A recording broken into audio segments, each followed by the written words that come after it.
បងជាយុទ្ធជនការពារប្រជាសង្គ្រាមមេរោគខ្លាំងក្លាអោបនិថាបងលាថ្លៃ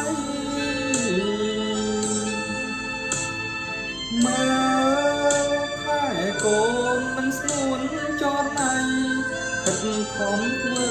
អនាម័យលាងដៃសម្អាតកាយាមេរោគកូវីដទំត្រៀនលោកហើយថ្ងៃណាទៅយើងបានស្មើបានឡាយឡាយពីទឹកខាពេលដូចបងត្រូវតែការខ្លាយប់ថ្ងៃខំរក្សាការងារប្រាថ្នាជោគជ័យគ្រប់គ្រាអោយុទ្ធមិត្តសុខាភិបាលអើយប្រទាស្មានឹងកាយស្លាប់រស់ជាមួយនឹងគ្នាជួយជាតិខែមរា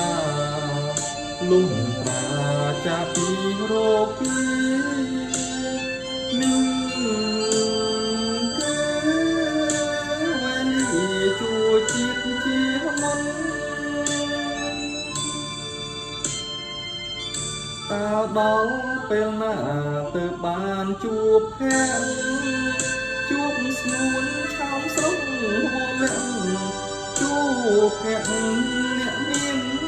គុណ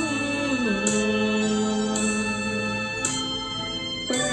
លនេះបងជួបគ្រោះយ៉ាងធ្ងន់កុំចាត់កូវីដឲ្យអងសូនបានវិលជួបកូននឹងស្ងួនចរណៃ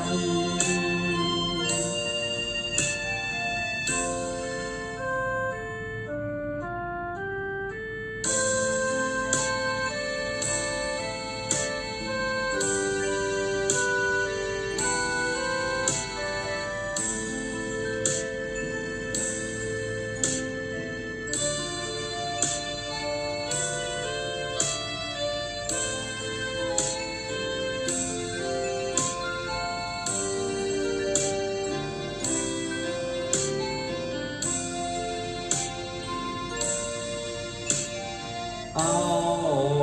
យុទ្ធមិត្តសុខាភិបាលអើយប្រពាក្យស្មានឹងកាយស្លាប់រស់ជាមួយនឹងគ្នាជួយជាតិខេមរាលំត្រាចាពីរោគីនេះ